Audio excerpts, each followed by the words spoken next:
It is my absolute pleasure to introduce our esteemed speaker today.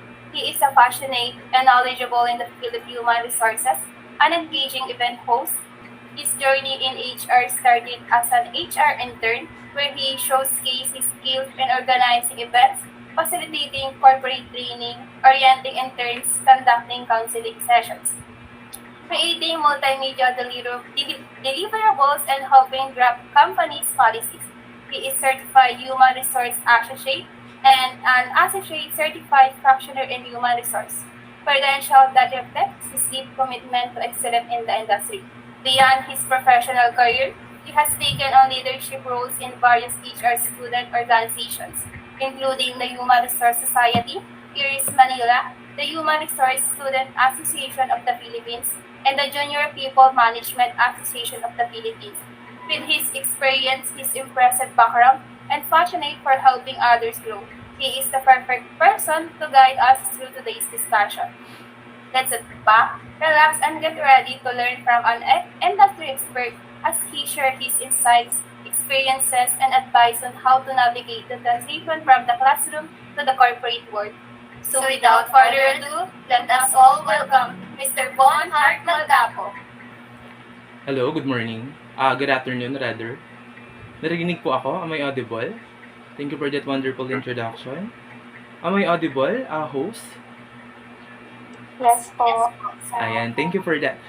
So, kamusta naman kayo, guys? Ayan, kamusta ang lahat? Kamusta ba ang weather natin ngayon sa labas? Kasi dito sa Antipolo, no, I live in Antipolo, medyo maulan. No, dyan ba sa Atimonan? Maulan ba dyan ngayon? Maaraw? How's the weather there? Ayan, Maulan din po. maulan din. No, ayan. So, ang ganda ng introduction natin kanina, ano, yung ating icebreaker. No, na ginawa ninyo, no, nagpakita kayo ng different scenarios, in-apply nyo yung knowledge nyo sa school, dun sa internships nyo. No, are you guys done with your internships? Lahat ba tayo tapos na? Or may mga nag-intern pa? You can use our chat box, everyone, to answer. Yung iba po tapos mag-intern. May mga hindi pa tapos. Alright. So, once again, thank you for that wonderful introduction, no? And I am your speaker for this afternoon. I am now in the HR industry for, I think, 1 year this month, no? I started as an HR intern, as mentioned by the host a while ago. And I started my probationary period last September, and still, no, I am a full-time employee. So we have this title, From the Classroom to the Corporate World, Bridging Theory with Practices in Human Resources. Okay? So saan ba tayo iikot? Ano ba yung mga topics na i-discuss natin? So mamaya, malalaman natin yan. Now, how do you feel right now after assessing yourself sa inyong mga experiences and the knowledge that you have? Do you think that you're already equipped to enter the HR industry?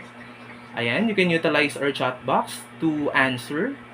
Ayan, sabi dito ni Glenn Shell, halo-halo, no, yung nararamdaman ni Glenn Shell. Na masaya siya, na napapaisip, na medyo shock. No, bakit kaya nasa-shock si Glenn Shell? Kay Fiona naman, napapaisip siya. Okay? Ayan, si Shira, according to Shira, medyo excited. Nakasip ang bibig, nag-iisip. So, ayan, may excited, halo-halo ang iniisip ni Daisel Ann. I don't know if I'm pronouncing your name correctly, no? Daisel Ann. Ayan. So, ayan, iba-iba yung nararamdaman natin ngayon na tayo ay pupunta na doon sa human resource industry. Okay lang yan. Okay lang na iba-iba yung nararamdaman natin. Paminsan masaya, minsan na-excite tayo, minsan nakakalungkot, minsan dahil, doon nga, wala na tayong baon, syempre. Pero kung iaano natin yung lamesa, if we're going to turn the table, no, may isip natin na HR tayo ngayon, we are dreaming or we are aiming to be a successful HR practitioner in the future. And eto na yun, konti na lang. Graduation na lang ang kulang. Okay, we have the theories, we have all the learnings that we had during our internship. You guys already had that. And ang kulang na lang is graduation. And for you to be able to apply kung ano ba yung mga natutuhan natin last years. Okay, so thank you for your participation sa ating icebreaker, no? Alright. This afternoon, ano ba yung objectives natin? What we are trying to learn this afternoon? You will be learning or understand the essential skills and competencies needed for successful HR career.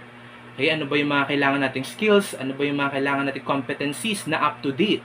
No? Kasi minsan, in the past, ito yung kailangan ng mundo. No? For example, kung babalik tayo sa 1990s, 'di ba? Hindi naman ganoon kailangan ng digital literacy.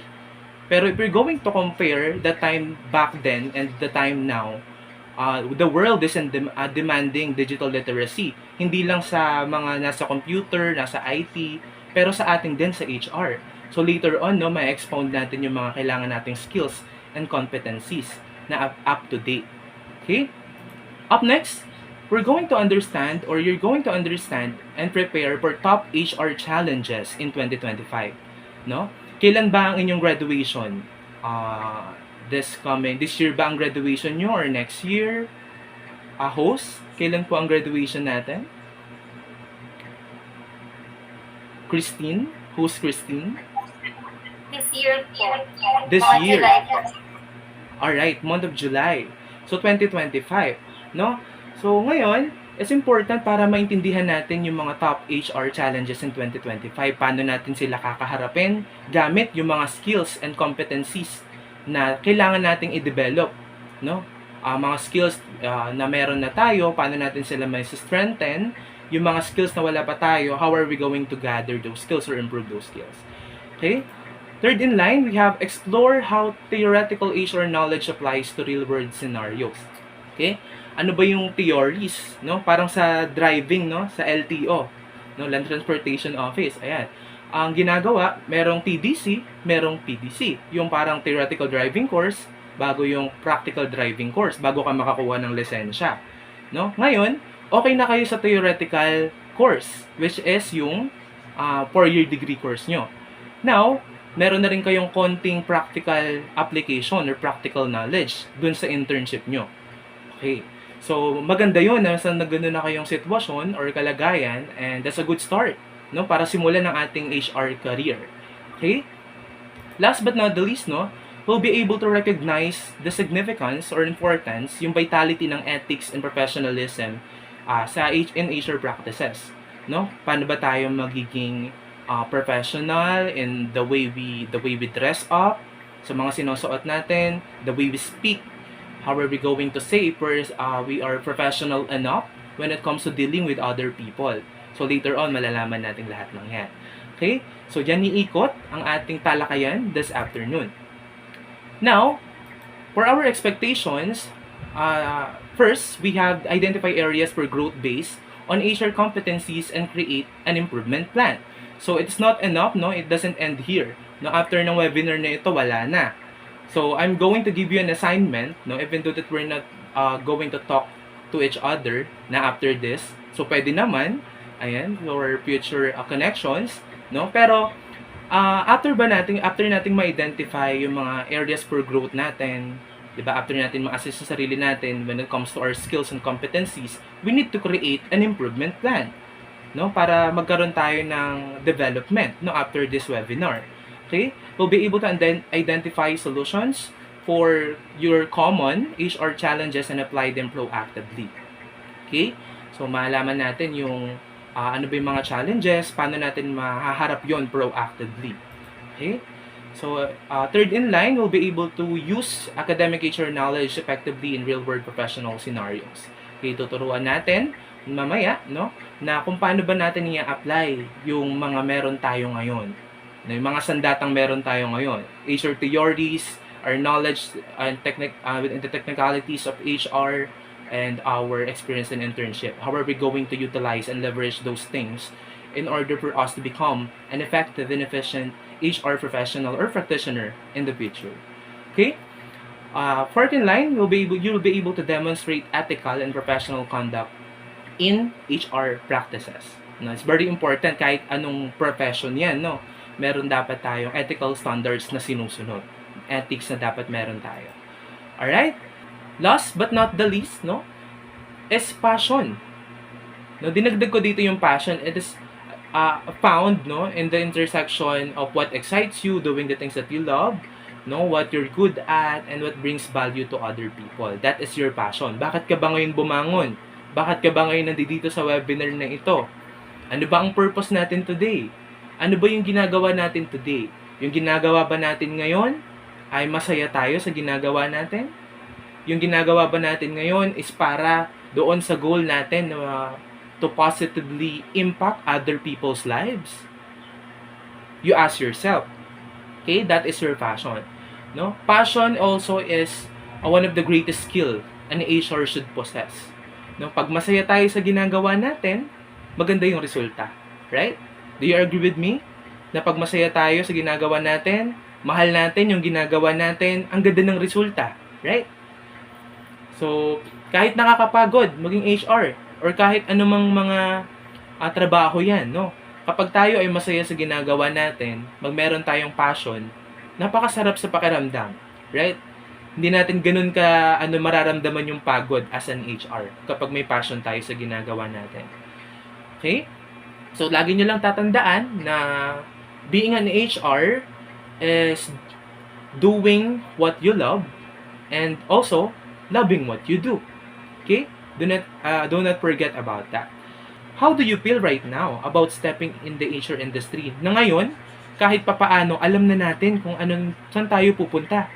Alam na natin kung ano yung pupuntahan natin. Right?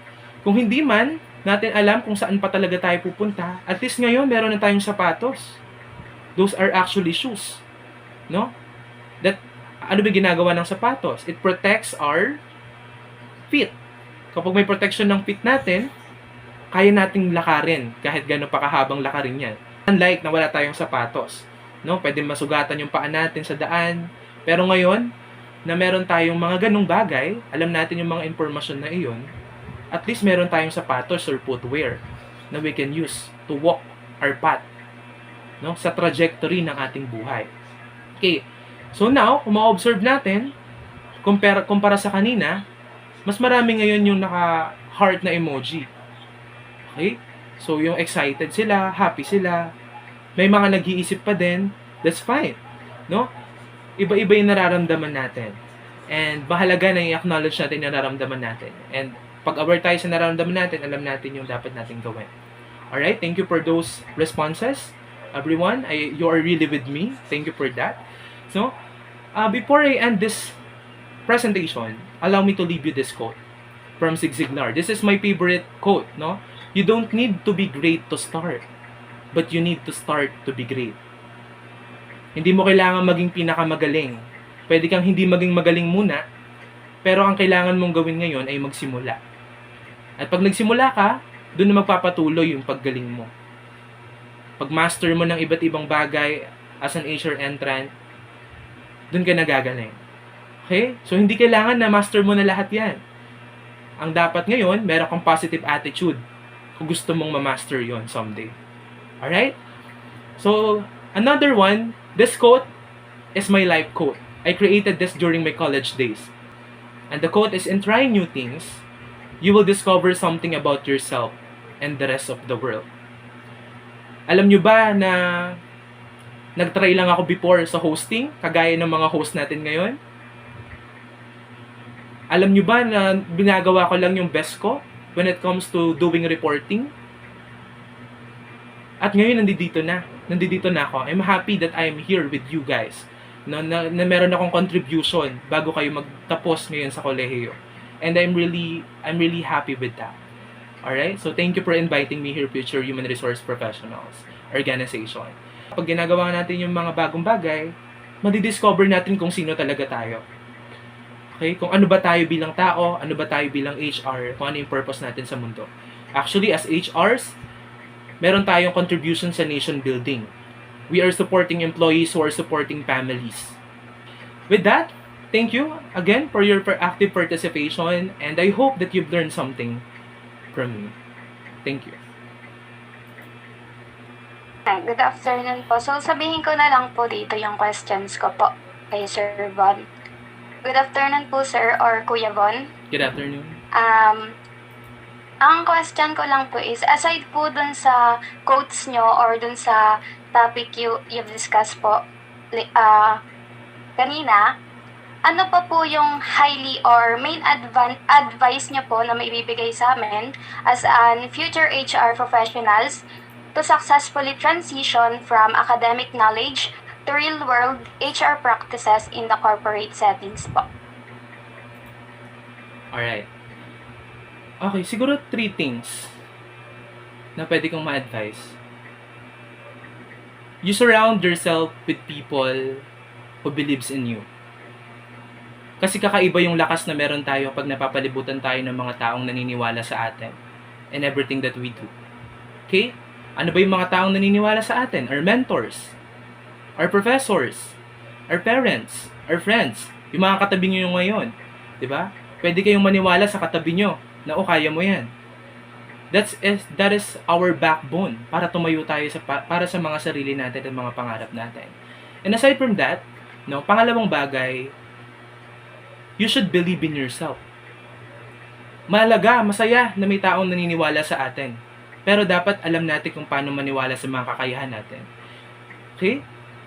Alam natin kung ano yung mga dapat nating i-improve. Alam natin na hindi man tayo magaling sa ganitong bagay ngayon, in the future, gagaling din tayo kapag magiging consistent tayo. And most importantly, believe in God and His amazing capabilities. No? Siya ang nakakakita ng lahat, and as HRs, siya yung mag-aalaga sa atin. And if we seek guidance from Him, love from Him, I personally believe, na we'll be fine. And always remember that. Thank you for that question. Thank you po. Di ba po may diniscuss na pong 6 challenges ng mga HR ngayong 2025. Ano po dun yung mga na-encounter mong challenges and how did you handle or resolve it? Alright. My main function is on training and development and employee engagement. Isa yun sa mga kinaharap ko na challenge talaga. Hindi lang ngayon, even last year. Siyempre, when it comes to engagement, let's focus on engagement. How are you going to engage people, employees from different ages? Sa school kasi, pag nag-event tayo, lahat yan students. Ang audience natin palagi students. Same tayo ng trip. Same tayo ng vibe. Right? Pero paano kapag nagagawa ka ng event, nagkakonduct ka ng event in front of different generations? Paano yun? Yun na isa sa mga challenges na lagi kong kinakaharap. As an engagement booster ng company. Alright? So, paano natin susolusyonan yun? Na dapat naka-custom, pwede inclusive ang mga ating engagement activities. Na meron tayong traditional, meron tayong digital. We can use hybrid engagement. Pag sinabi natin hybrid, it's a mix of traditional and digital engagement. Traditional, kakonduct tayo ng events, ganyan, ano ba yung mga activities na pwede natin gawin para sa employees. I-consider natin kung ano yung ganap. For example, ngayon, this month, we're celebrating National Stress Awareness Month. Pwede tayong gumawa ng webinar, ng seminar, or engagement initiatives, breathing exercises, para sa mga employees natin. We do consider that. Pwede rin naman sa pangalawa, digital engagement. When it comes to digital engagement, pwede tayo mag-conduct ng engagement even though na lahat ay nakaupo sa kanilang mga workstations. Paano? So, sa amin, we do engagement digitally. Meron tayo sa Viber, meron tayong short activities sa Viber. For example, today is International Happiness Day. You can do simple send a picture with someone that makes you happy. Ganyan. Inclusive ba siya? Inclusive siya. Yun yung mga pwede natin gawing activities digitally. Okay? So, ngayon, habang tumatagal din, isa rin sa mga challenges sa employee engagement is baka paulit-ulit na lang yung ginagawa natin. So, it's really a requirement if you're into employee engagement for you to think outside the box. Kung ano ba yung kailangan, baka nagawa na natin to last time, isip tayo ng bago ngayon. Isa yun sa mga challenges na kinakaharap ng employee engagement, nating HRs when it comes to employee engagement. Alright? So, thank you, Dustin, for asking that question. Thank you po. Gusto ko lang po sana itanong po yung mga common mistakes na ginagawa po ng fresh graduate during their first year in the workplace. Common mistakes that fresh graduates are doing. Isa sa mga pagkakamali ay natatakot tayo na magkamali. Nagagets nyo ba ako? Ayun yung Yes po. pagkakamali natin. Natatakot tayong magkamali. Mali ba yun? Medyo parang tongue twister siya, no? Isa sa mga pagkakamali natin ay ang pagkatakot nating magkamali. We should understand na tayo, kumbaga mga babies pa lang sa industry, okay lang tayo magkamali. Okay? So, pero hindi naman ibig sabihin nun na palagi, no? Gagawin pa rin dapat natin yung best natin, no? Kapag nagawa natin yung best natin, nagkamali tayo, we learn from our mistakes. We develop ourselves, we upscale our skill set. Ayan, para in the future, yung pagkakamali na yun, ma-master mo. And you know what? Sa mga studies, no? Ang sabi, para ma-master mong isang bagay, you need what? Minimum of 6 months. Kaya nga meron tayong probationary period, di ba, sa labor code, 6 months. Kasi para tingnan kung ba ma-master ng employee yung ginagawa niya. Right? So sa atin, may mga errors man tayo, minimal errors, no? That's fine. I-report lang natin siya sa supervisor natin. We seek guidance, kagaya ng mga sinasabi nyo kanina, no? Sa mga scenarios na binigay ng ating mga hosts. So, it's important na hindi tayo takot magkamali. Okay? So, it's important that we invest in ourselves both technically and doon sa ating mga aptitude, sa mga attitude natin. No? Kaya meron tayong ginawang mga skills kanina. You can consider those skills kasi yan ay up to date. No? Current skills yan ay hinahanap ng mga employers ngayon. Okay? You can focus on improving those skills. Okay? So, aside from that, no, kailangan dapat meron nga tayong passion sa ginagawa natin. We love what we do. Okay? So, kung ano man ang mangyari, no, hindi man tayo mapili sa isang company, okay lang masad. Okay lang na magkaroon tayo ng konting frustration. Okay lang yan. That's valid. For as long as, again, kahit ano man ang nararamdaman natin, we choose to continue. We choose to continue applying to other organizations. Kasi, sometimes a no is a yes to something better. Right? Di ba, famous ang quote na a rejection is actually a redirection. Baka gustong-gusto mo tong bagay na to, gustong-gusto mo pumasok sa kumpanyang to, pero hindi ka naman pala talaga dapat dyan. Di ba? Baka nakikita niya na you are a perfect fit sa isang role sa ibang company. So that's good. So that's how you take rejections when it comes to the application phase as an HR entrant in the industry. Ms. Fiona? Thank you, sir. You're welcome. I think sabi niya mag-1 year na siya sa aming company and is doing well. Yung kanyang trabaho ay medyo na-encompass na yung maraming facets ng human resources. I am very much happy how he delivered his talk. It looks like ang dami-dami na niyang karanasan, no? So, pag-amazed kayo with just 1 year of experience, ganun na karami yung kanyang nasasabi sa mundo ng human resource. So, ganun din kayo pagdating ng araw or sa mga susunod na buwan, kayo naman din ang mag-inspire sa inyong mga estudyante or mga sumusunod sa inyo na mga year sa ating degree program, no? So, thank you, Sir Bon, sa inyong time, and we appreciate it a lot. At sana ay hindi ito ang maging last, bagkus meron pa tayong mga other time or opportunity to talk more about human resource topics. Nice and express our heartfelt gratitude to our team resource speaker for sharing his invaluable insight and experience with us today. Allow me to read the content of this certificate of appreciation. This certificate is proudly presented by Leon Quinto Memorial College Incorporated, College of Business and Accountancy Department of Human Resource Management, future human resource professional. This certificate is awarded in recognition of his inspiring and empowering contribution to our participants, helping bridge the gap between academic learning and real-world HR practices.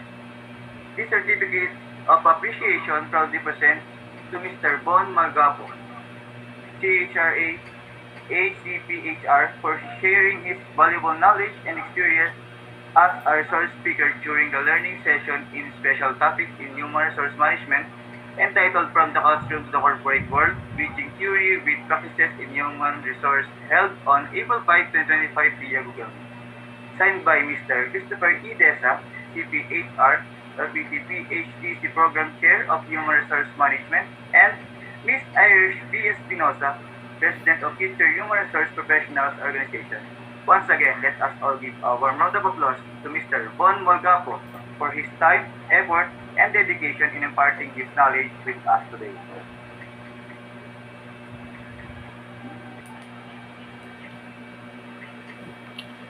Tapos na tayo mga ante. That ends my first webinar na hindi na ako ang host. Ako na ang speaker. And guys, don't forget to love yourself and take care of yourself every day. And yeah, bye.